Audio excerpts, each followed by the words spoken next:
Hi fans, welcome to Studio Jake. I'm of course your host, Jacob Airy, and today we have a really special guest. We have Rosemary Dewar. She is a contributor to Red Alert Politics, and she writes extensively about the politics, American politics in regards to Israel, and I wanted to have her on to to discuss because there's been some developments in the United States policy toward our biggest ally in the Middle East. There's just no other way to say it. So, Rosemary, welcome to the program. Thank you so much. Now, I wanted to first ask you about the transition from Obama's policy to Trump's policy. And a few people, because for instance, in the primaries, in the 2016 primaries, Trump said he would be neutral on Israel and Palestine. And so a few people were concerned about his policy toward Israel, especially with how Obama's policy was, but it seems like he's actually shifted Obama or the Obama administration's policy. Do you see positive shifts, or is it negative, or is it somewhere in the middle? There's a lot of moving things from bad to neutral, and then there are some things moving from neutral to positive. Hmm. When it comes to policy, Trump hasn't done a lot when it comes to addressing the Congress on what it should do in relation to Israel. His appointment of Ambassador Nikki Haley to the United Nations has been a big, major positive shift. She had talked about last week about possibly pulling out of her seat, having the United States pull out of the seat for the Human Rights Council, which I think unfortunately is a big mistake. Hmm. It's a nice bluff, but I think it'd be way more effective for us to pull out our funding, which the United States fills up about 20 to 22% of their yearly budget. So I think that would be way more effective than trying to pull out of a seat that we actually have some effect in. The United States holds a permanent position, which gives them veto power, and which is one of the things that Samantha Powers decided to pull back on with that one resolution that everyone was in an uproar about. So if I'm hoping that she stays in. I'm hoping that Trump will advise her to stay, because I think that would be way more effective. I agree, and I have to admit, I was sad to see Nikki Haley leave the governorship, but she has Yeah. been incredibly effective at the United Nations. I remember I watched her when she personally called out Russia and Iran for Right. backing the atrocities in Assyria, and uh, and and I agree with you. I think that, like you said, it's a good bluff to threaten to leave the Human Rights Commission, but I agree with you. I think we should stay. And what's now? I'm unfamiliar with the United States ambassador to Israel. Could you tell us a little bit about him The or United, her? let's see, Do or you, from I can't the remember the guy's name. from Israel to the United States, No, no, no. or From the from United States to Israel. um, I'm actually, I totally do not blanking know on his his name. name. I am too. Oh, well, Oh, we'll I'm move on sorry, then. David Friedman. Yes. Yes, thank you, David Um, Friedman. yes. Took me a second, but I remember. So he is very outspoken in support of Israel about the statehood of it being considered a Jewish state. He has spoken out against the PLO and against Hamas, and he's gotten a lot of flack from the boycott, divestment, and sanctions movement.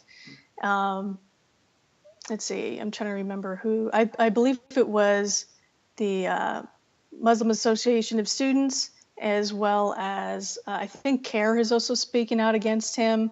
No Um, surprise there. but yeah, no surprise there, right?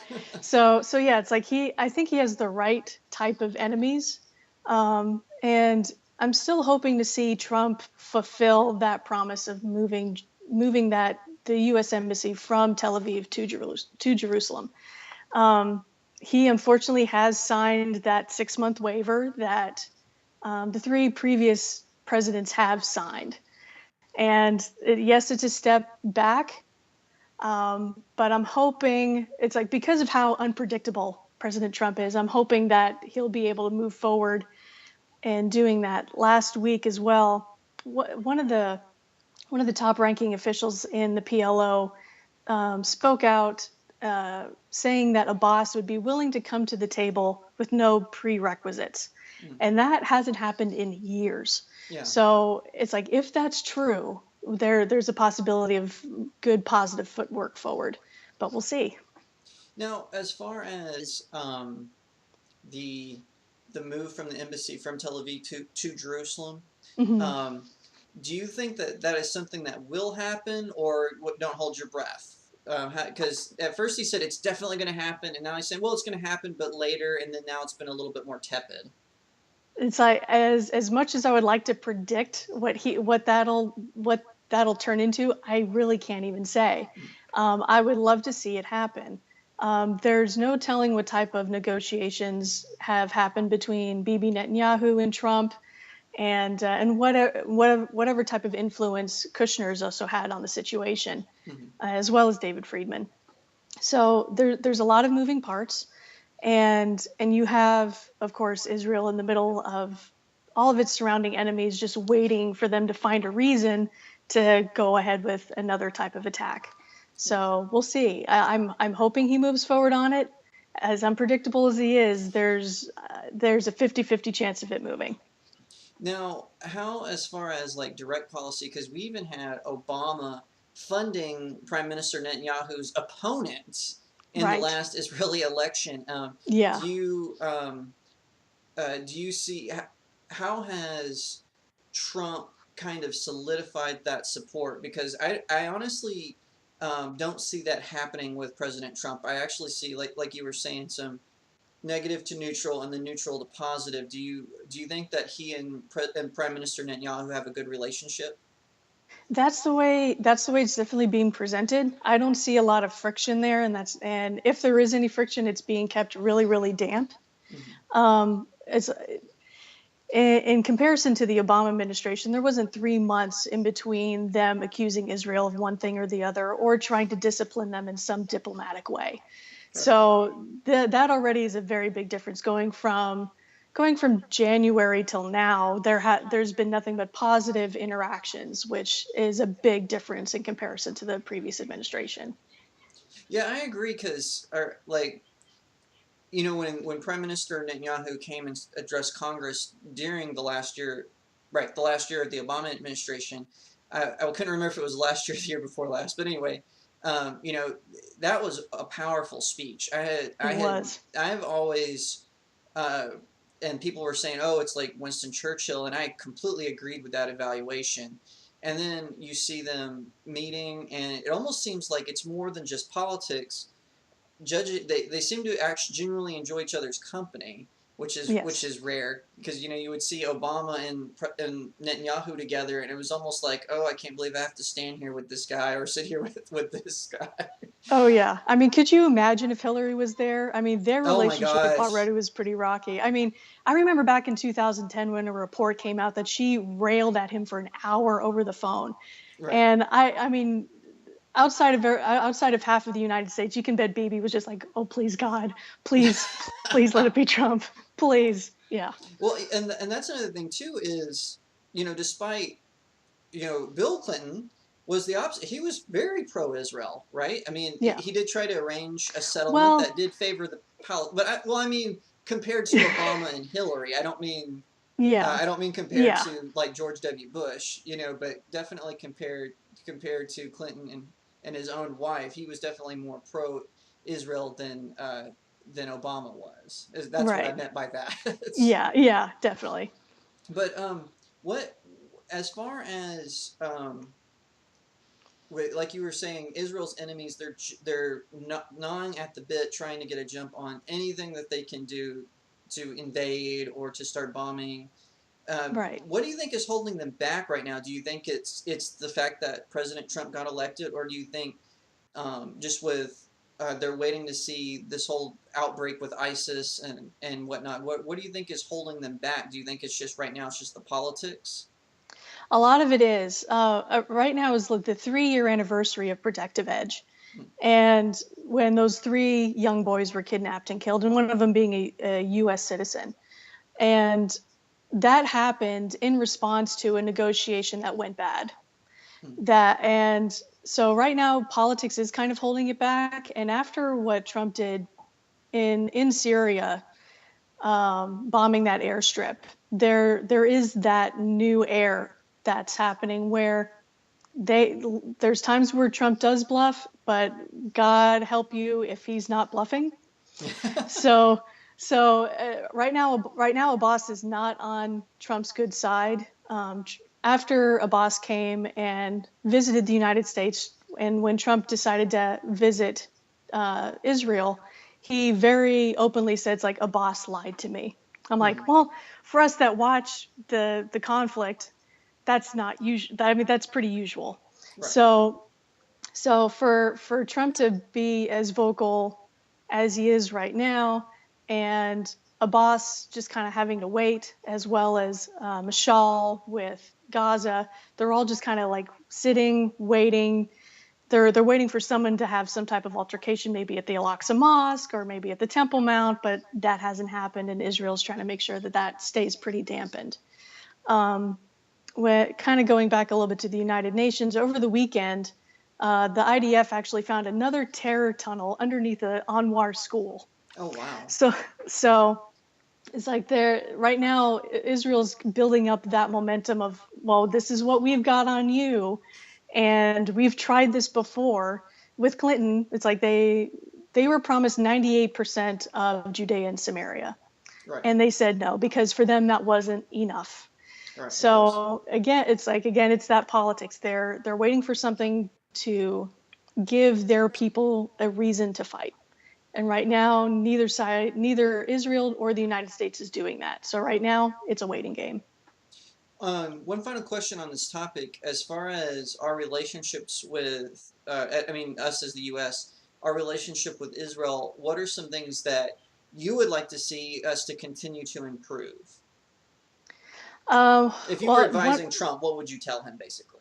If I was advising Trump about Israel, it's like, don't say anything about Israel without informing Bibi first. It's Bibi's country. It's the Jews' country. It's the Israelis' country, and it's like, don't put them in a position that has to make Bibi stand against you. Don't do that. Is when it comes to his trade, please free trade with Israel. They have the best stuff. And true story. And it's like, it's like, do your best to keep open communication and open ability, not just politically but also economically, to them. And it's like, and when it comes to the United Nations, try to occupy as many councils as possible. Yes. Being on the Human Rights Council is not enough. Israel, for the first time, has decided to be proactive about their attendance there.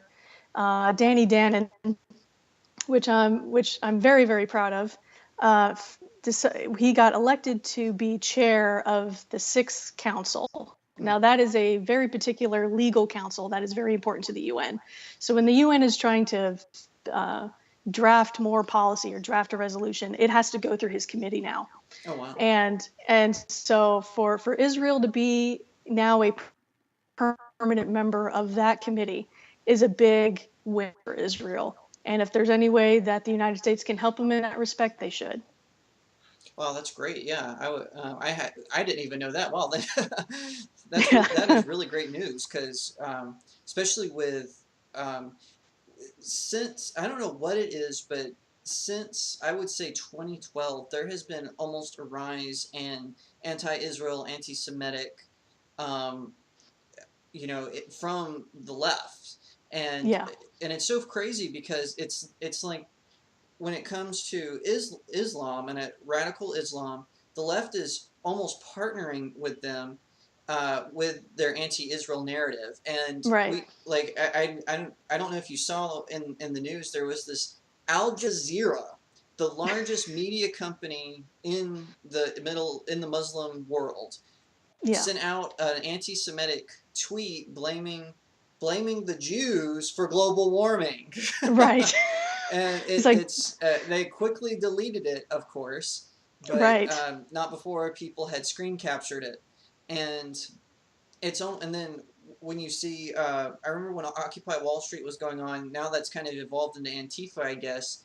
They Mm. were passing around similar uh, similar pamphlets with like these very anti-Semitic drawings of Jews and blaming the Jews for all their woes, and Right. we're seeing it we're seeing it creep up a little bit in Antifa, and just recently, just on the media side, we're seeing Muslim countries ban Wonder Woman, which is an amazing Right. film Yeah. because the star is Israeli, and are we? Right. It's kind of like Oscar's so white, but then on the flip side, in the Muslim country, um, which it's kind of funny because to my knowledge, since becoming a film star, Gal Gadot hasn't really commented on policy.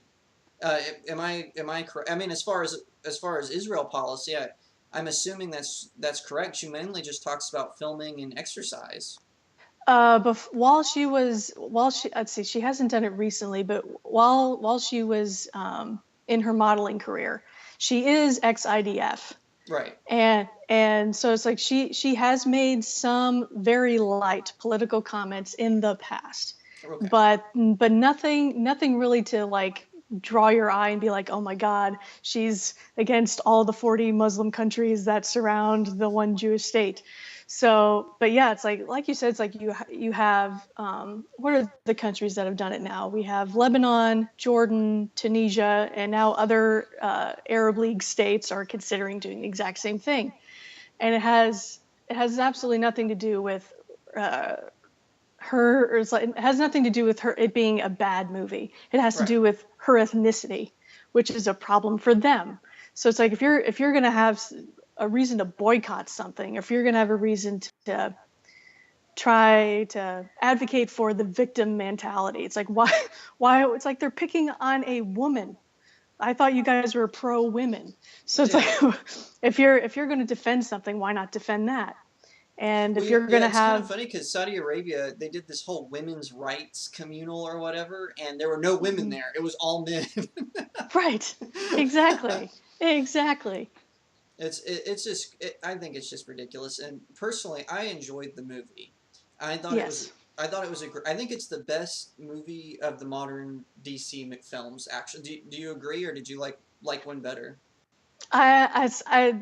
Batman still holds a very special part of my life. It's like Batman Mask of the Phantasm was like my absolute favorite cartoon No, I just ever. told someone the other day Kevin Conroy is the best Batman. Yeah. So it's like that was, oh my gosh, that for me The Dark Knight is it. It's like what Christopher Nolan did with that film was absolutely fantastic. And I'm looking forward to seeing what it turns into next. What having the Justice League finally starting being developed, Right. having Carl Drogon be like Aquaman. You're like, excuse me, what? That's awesome. So, but yeah, it's like Wonder Woman was a fantastic flick. I think it did a really excellent job bridging, um, bridging some of the mythology and a lot of what we're dealing with now. Trying to find out exactly what that evil is and giving it a name and giving it a face, and and actually being willing to go at it full fledged without trying to beat around the bush with it. And I think that was a really excellent part of the film. And one thing too was I have to admit because I was a little hesitant because I heard that before Patty Jenkins took over the film, I had heard that it was going to be a fantasy based film where it was gonna it was gonna be more like a Lord of the Rings, or not. I guess that's a bad example. Chronicles of Narnia, where you would see Okay, this yeah. fantasy world connected to ours. And so I was a little hesitant when Patty Jenkins said, "No, we're going to go the direction of the comic books, but we're going to make it World War One." And so but I was pleasantly surprised by Yeah. how good it was. I did have some issues with it, and for my fans, of course, you can go to my blog and read my movie review of it. But just as far as I was hesitant when they announced that she was going to be Wonder Woman, Gal Gadot, because I'd only seen her in Fast and the Furious films, and Right. so from that perspective, I was going, "Oh my gosh, they got a B action film actress to be Wonder Woman. And then when I saw Batman versus Superman, I was like, all doubts out the window. I'm good. Yeah, yeah, totally. Yeah, no, So, I was very pleasantly surprised by her, by her being even to balance off someone like Chris Pine, who's a right. fantastic actor, and she's flinty. She's definitely someone to keep your eye out for in the future, even after Wonder Woman. But she did a fantastic job. One final question before we go, Yes. about Wonder Woman. Do you think Chris Pine got out at the last minute? Do you think that, Oh or do you gosh. think he's still alive? uh, in the heart of hearts, I would say Spoiler alert, yes. everyone. Heart of hearts, I say yes, he got out. Um, but we can all hope and wish and pray, and we'll see what happens with the next one. So, One question for you that since I know you're a huge comic book person, so it's like in whatchamacallit? It's like in the last uh, the last movie that had Joker in it. mhm. The Suicide Squad. what's Suicide Squad. So which Robin is Joker? Oh, I've heard. Golly, I've heard that it could be any. I heard it could be Tim Drake. That's Actually, that yeah. they're because they think that they might be copying Batman Beyond. Yes. So, So yeah, that's the theory that I'm kind of flowing with because it seems to match up, but we'll well, it see. has to be him because they said that there's a Red Hood movie coming out. It's Yeah. in, so it can't be Jason Todd. Right. So it's got to. It's I agree. I think it's got to be Tim Drake. But I honestly think they're setting that up. I don't think it was that way before, but I think they're just going with it because people were so disappointed with how it turned out. So I think Right. that, and there's credence to that. There's a Batman miniseries called Damian, Son of Batman, and in Yes. that miniseries, there's a fake Joker. And then at the end of that, spoiler alert if you haven't read it, in the end of that series, the real Joker arrives and kills the fake Joker.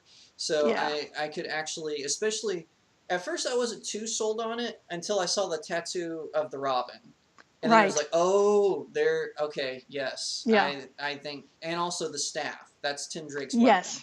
So that's Right. kind of what sold me on it. And I do know that he and Harley in the comic books had a flirtatious thing going when she turned more into an anti-hero. So we'll just have to It's wait and see. possible. Well, Rosemary, where can people find you? Well, you can find me on Twitter at RLYNND1 and also on Instagram. You can also find my stuff on Red Alert Politics. I write there pretty regularly. And everyone, of course, you can follow me on Twitter at RealJacobAiry. You can find my blog. It's www.jacobairy.blog. One last thing, pick up my novel Cacophony. It's a supernatural paranormal thriller about angels sparring with demons for human souls.